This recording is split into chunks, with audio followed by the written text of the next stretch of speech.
Consumer decision making process. यहाँ पे पहला इंपॉर्टेंट वर्ड है define the term opinion leader. Opinion leader मतलब जो दूसरों के बिहेवियर को या एटीट्यूड को इन्फ्लुएंस कर सके, उसको बोलते हैं लीडर।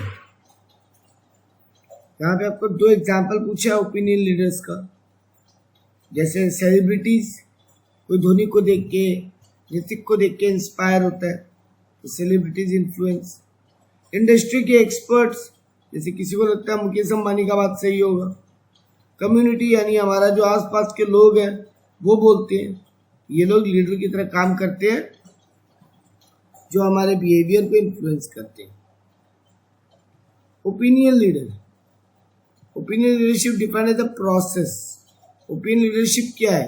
लीडरशिप एक प्रोसेस है जो दूसरों के एटीट्यूड को इन्फ्लुएंस करती है। ओपिनियन लीडर वो आदमी हो गया, ओपिनियन लीडरशिप वो प्रोसेस हो गया। ये सोशल ग्रुप्स जो हमारे बिहेवियर को इन्फ्लुएंस करते हैं। कंज्यूमर डिसीजन मेकिंग प्रोसेस क्या है?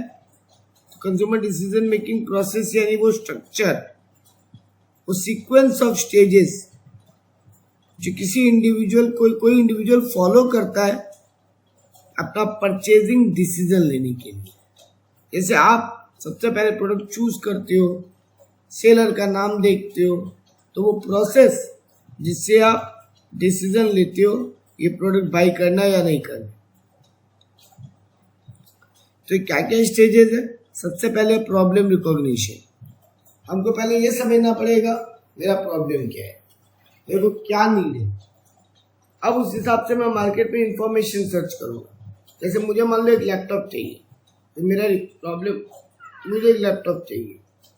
अब कहाँ वो मिलेगा, क्या बेटर अल्टरनेटिव्स है, कहाँ से परचेज करूं। अब परचेज करूंगा और परचेज करने के बाद पोस्ट परचेज इवेलुएट करूंगा कि ये करना है कि नहीं, मतलब प्रोडक्ट अच्छा है कि नहीं, मेरा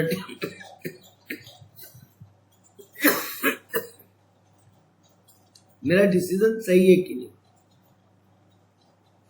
role of reference group in consumer decision. आपके जो ग्रुप है, आपके यार दोस्त के ग्रुप, भाई बहन के ग्रुप, वो कैसे आपको इफेक्ट करते हैं डिसीजन मेकिंग। वो आपको गाइड करते हैं, वो आपको इंस्पायर करते हैं, वो आपको कंपेयर करने में हेल्प करते हैं, उन्होंने पहले लिया है तो। और कौन हो गए ये लोग? Family, friend, colleagues, celebrities, online influencer, ये लोग वो लोग हो गए जो आपके डिसीजन मेकिंग बिहेवियर को इन्फ्लुएंस करते हैं। नेक्स्ट है define the personal influence in consumer decision. आपका अपना इन्फ्लुएंस क्या होता है? हर किसी का यूनिक कैरेक्टर होता है, हर किसी का लाइफस्टाइल अलग होता है, लाइक डिसलाइक अलग होता है, इनकम अलग होता है, पास्ट एक्सपीरियंस अलग होता है। उनको देख के आप चॉइस करते हो, उनके बेस पे आप चॉइस करते हो। आपका पर्सनैलिटी आपको हेल्प करता है चीजों को चॉइस करने में। सोसाइटी का क्या इन्फ्लुएंस है? तो सोशल नॉर्म्स होते हैं, कुछ कुछ सोसाइटी के रूल्स होते हैं जिनके हिसाब से लोग बाइंग सेलिंग करते हैं।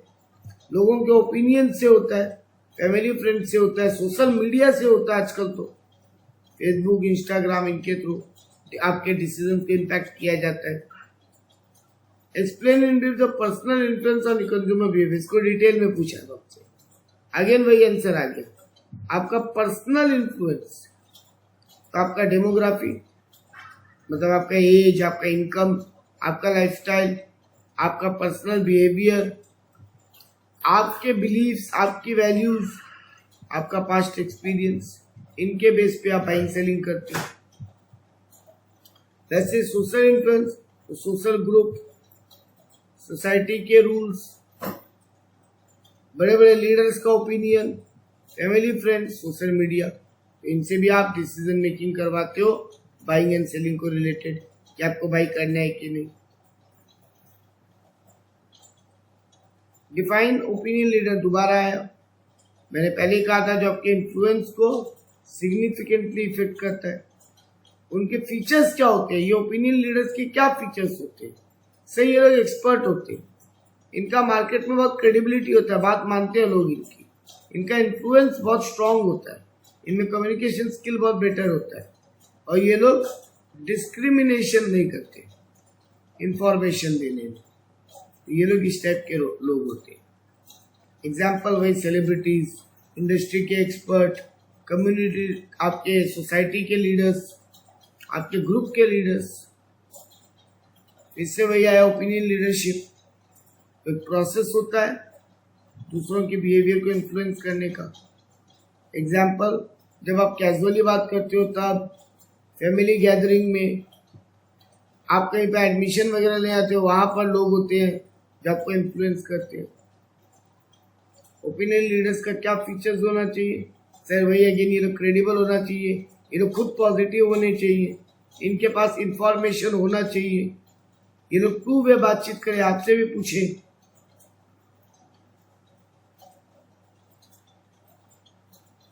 कैसे आपको बिहेवियर को इन्फ्लुएंस करते हैं? वर्ड ऑफ माउथ की पब्लिसिटी से। आप उन पर भरोसा करते हो, लोग ट्रस्ट वर्दी होते हैं, उनके पास प्रूफ्स होते हैं अपनी बात को प्रूफ करने के लिए, डेटा। सोशल इन्फ्लुएंस यानी इंस्टाग्राम, ये सब से ये लोग आप तक इंफॉर्मेशन पहुंचाते हैं। बड़े बड़े प्रोडक्ट के लोग एंडोर्स करते हैं, ब्रांडिंग, उनके थ्रू भी आप इन्फ्लुएंस होते हो। अब आपको बोला कंज्यूमर डिसीजन मेकिंग का स्टेजेस बताओ, तो सबसे पहले वही ऊपर वाला रिपीट हुआ। आप प्रॉब्लम को पहचानते हो, आपको प्रॉब्लम क्या है, आपको चाहिए क्या। देन आप उसको इन्फॉर्मेशन गैदर करते हो, देन इवेलुएट करते हो कि इनमें से क्या क्या ऑप्शन है जो आप चूज कर सकते हो। फिर परचेज करते हो, और परचेज करने के बाद देखते हो आप सेटिस्फाई हो या नहीं, मतलब अपना ओपिनियन देते हो। चैप्टर 4 आ गया कंज्यूमर बिहेवियर एंड सोसाइटी। तो बहुत सारे टाइप की दुनिया में मार्केटिंग होती है, उनमें से एक है health care marketing. Health service बेचना, हेल्थ का प्रोडक्ट बेचना, हेल्थ प्रोडक्ट के ब्रांड्स को बेचना, हेल्थ केयर में पेशेंट्स को एंगेज करना। प्रोफेशनल लोग आ गए आजकल एडवाइस करने के लिए हेल्थ केयर का। तो 2 मेरिट्स बताओ हेल्थ केयर मार्केटिंग का। सर इससे ब्रांड इंप्रूव हुआ है, पेशेंट का रिटेंशन इंप्रूव हुआ है, मतलब पेशेंट ज्यादा छोड़ के नहीं जाते, पेशेंट सेटिस्फाई होते हैं, आउटकम बेटर है, रेवेन्यू बढ़ा है हेल्थ केयर सेक्टर का, और कस्टमर के साथ रिलेशनशिप बेटर हुआ। 2 डीमेरिट, सर एथिकली बहुत कुछ गलत हो रहा है आजकल हेल्थ केयर में। केमिकल वाले प्रोडक्ट, कॉस्ट महंगा बहुत बेचा जाता है, कंपटीशन में गलत एडवर्टीजमेंट हो रहा है, मिस इन्फॉर्मेशन दिया जा रहा है, नेगेटिव परसेप्शन बनाए जाते हैं, ये नहीं करोगे तो बीमार पड़ जाओगे, वो नहीं करोगे तो बीमार पड़ जाओगे।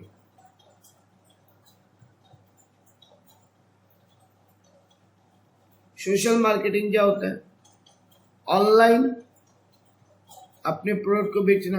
जैसे आजकल बीमारियों को रोकने के लिए बहुत सारा सोशल प्लेटफॉर्म बताया जो आपको एडवाइस करते हैं, आपका हेल्थ को इम्प्रूव करने में आपको मदद करते हैं। ऑनलाइन योगा।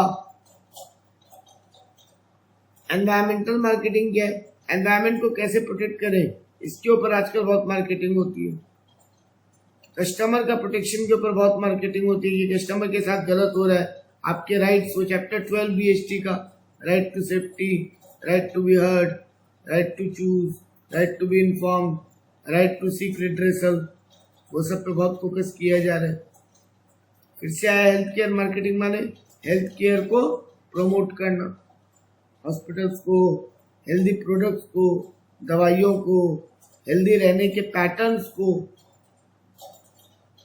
इसका की स्ट्रेटेजीज क्या है? सबसे पहले लोग मार्केट को टारगेट करते हैं कि कौन से मार्केट को ज्यादा टारगेट करना है, बच्चों को, बूढ़ों को, किसको। फिर अपना ब्रांड को बिल्डअप करते हैं, फिर उसको ऑनलाइन प्लेटफॉर्म के थ्रू डिजिटल मार्केटिंग करते हैं, फिर पब्लिक से रिलेशन बनाते हैं, आपको कंटेंट समझाते हैं, आपको एजुकेट करते हैं, और फिर आपसे पेमेंट लेते हैं।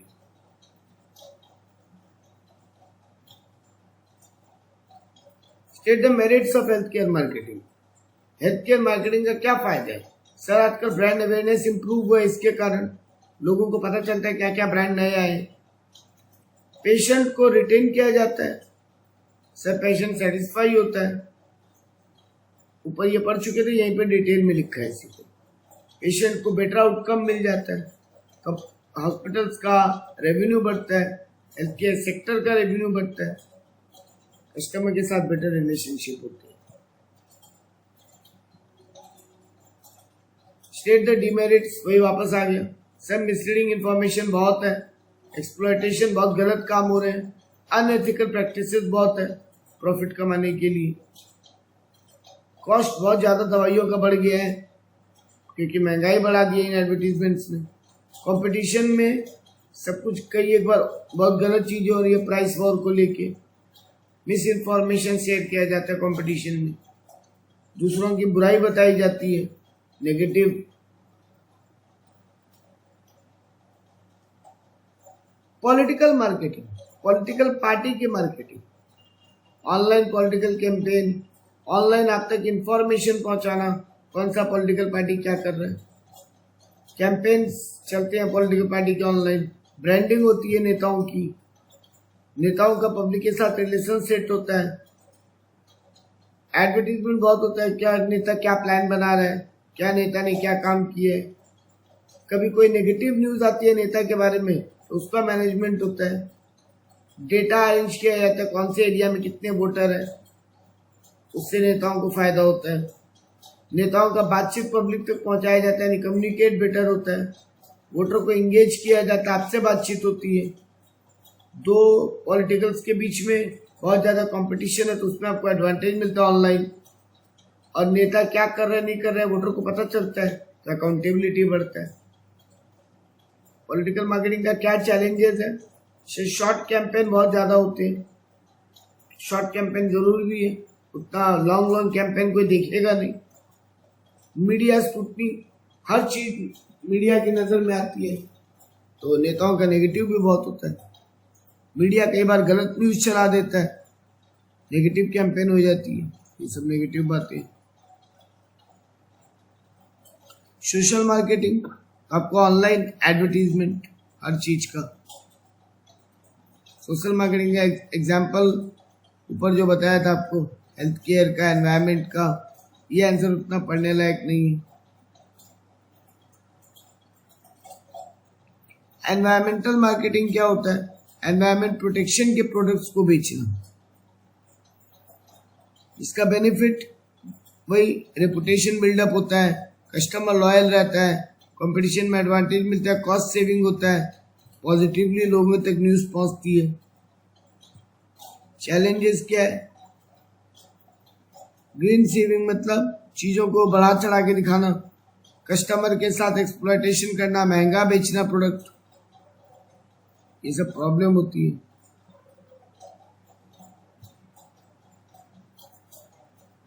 Short note on public policy. Public policy मतलब गवर्नमेंट क्या क्या एक्शन ले रही है और पब्लिक तक जानकारी पहुंचाना, और पब्लिक को क्या क्या प्रॉब्लम है गवर्नमेंट तक पहुंचाना। ये 3 लेवल पे होते हैं, नेशनल, स्टेट और लोकल। पब्लिक पॉलिसी का एग्जांपल, गवर्नमेंट हेल्थ केयर में क्या कर रही है, गवर्नमेंट एजुकेशन में क्या कर रही है, गवर्नमेंट एनवायरनमेंट के लिए क्या कर रही है, गवर्नमेंट देश के इकोनॉमिक डेवलपमेंट के लिए क्या कर रही है, गवर्नमेंट सोशल वेलफेयर के लिए क्या कर रही है। इससे आपका क्या इन्फ्लुएंस होता है? आपका पॉलिटिकल आइडियोलॉजी बदलता है, आप किसी एक नेता को पसंद करने लगते हो, इकोनॉमिक कंडीशन आपका बेटर होता है, टेक्नोलॉजिकल एडवांसमेंट आता है। कंज्यूमर प्रोटेक्शन, एकदम चैप्टर 12 BST वाला। कंज्यूमर प्रोटेक्शन का मतलब कस्टमर को गलत चीजों से बचाना, सेफ गार्ड करना और उस तक इंफॉर्मेशन पहुंचाना। कंज्यूमर प्रोटेक्शन में क्या क्या काम हो रहा है?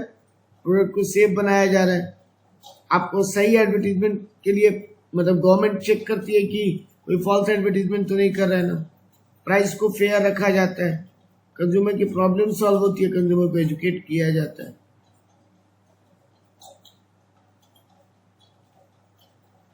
आपको कोई भी गलत या डिसेप्टिव चीजों से बचाया जाता है, प्रोडक्ट को सेफ रखा जाता है, फेयर कंपटीशन रखा जाता है, कंज्यूमर राइट का प्रोटेक्शन होता है, right to choose, right to redressal, customer और प्रोडक्ट के बीच में ट्रस्ट बिल्डअप करवाया जाता है, एथिकल चीजों को फॉलो करवाया जाता है, और देश का इकोनॉमिक ग्रोथ कराया जाता है। कंज्यूमर प्रोटेक्शन एक्ट लाने का मेन ऑब्जेक्टिव कस्टमर के साथ कुछ भी अनफेयर हो तो उसको रोकना, कस्टमर का ग्रेवियंस सॉल्व करना, कस्टमर को अवेयर कराना, कस्टमर का डिस्प्यूट सेटल करवाना और कस्टमर के साथ कुछ गलत हो तो उसको पकड़ना। कंज्यूमर प्रोटेक्शन का क्या इंपॉर्टेंस है? तो इसमें कंज्यूमर प्रोटेक्शन का राइट्स दिया गया, अनफेयर काम रोका गया, प्रोडक्ट सेव किया। सेम आंसर है बेटा, इसको दोबारा पढ़ने का मतलब नहीं। Number 5 unit consumer behaviour and society. तो मार्केटिंग इंफॉर्मेशन सिस्टम क्या होता है? MIS एक स्ट्रक्चर्ड सॉफ्टवेयर या ऐसा कोई तरीका जिससे डेटा कलेक्ट किया जाए, डेटा एनालाइज किया जाए, डेटा को डिस्ट्रीब्यूट किया जाए कस्टमर के बीच में, इसी को बोलते हैं MIS। कंपोनेंट्स ऑफ मार्केटिंग, क्या क्या कंपोनेंट है? इंटरनल डेटा होता है, मार्केट से भी रिसर्च होता है, कंपटीशन में आगे निकला जाता है और एक्सटर्नल डेटा भी ऑक्यूपाई किया जाता है। क्या बेनिफिट्स है मार्केटिंग का? सर डिसीजन मेकिंग बेटर होगा, मार्केट का समझ बेटर होगा, एफिशिएंसी बढ़ेगा, कंपटीशन में एडवांटेज मिलेगा। मार्केटिंग MIS का काम क्या है? डेटा कलेक्ट, डेटा को एनालाइज करना, डेटा का रिपोर्ट्स बनाना और डिसीजन में हेल्प करना। मार्केट रिसर्च का मतलब क्या है? मार्केट में जाके इंफॉर्मेशन गैदर करना, रिकॉर्ड करना और एनालाइज करना। मार्केट रिसर्च का मेन कंपोनेंट्स क्या है? सबसे पहले प्रॉब्लम है क्या वो पता करना, उसके हिसाब से डेटा कलेक्ट करना, डेटा को एनालाइज करना, रिपोर्ट बना के कंपनीज को देना। मार्केटिंग रिसर्च का इंपॉर्टेंस क्या है? ये आपको डिसीजन में हेल्प करता है, कंपटीशन में एडवांटेज देता है, रिस्क कम करता है, कस्टमर को सेटिस्फेक्शन देता है। 4 मार्केटिंग के चैलेंजेस क्या है? सर डेटा का क्वालिटी, डेटा जो मिलता है वो गलत मिलता है, तो डेटा सही मिलना सबसे बड़ा चैलेंज है। सस्ता डेटा मिलना सबसे बड़ा चैलेंज है। कॉस्ट, टाइमली डेटा मिलना बहुत जरूरी है, लेट होने से कोई फायदा नहीं होता, और आपको एथिकली चीजें सही रखनी है। 4 चैलेंजेस है। 2 types of market research, primary and secondary. Primary जो आप खुद घूम घूम के करते हो, सेकेंडरी मतलब कोई और कलेक्ट करके रखा है, आप उसको ले लेते हो। प्राइमरी में आप सर्वे करते हो, आप ग्रुप बना के घूमते हो, आप चीजों को ऑब्जर्व करते हो, आप एक्सपेरिमेंट करते हो। सेकेंडरी में भी 2 है, इंटरनल एक्सटर्नल। पास्ट ईयर का कंपनी का डेटा यूज करना इज इंटरनल, और बाहर से डेटा लेना इज एक्सटर्नल।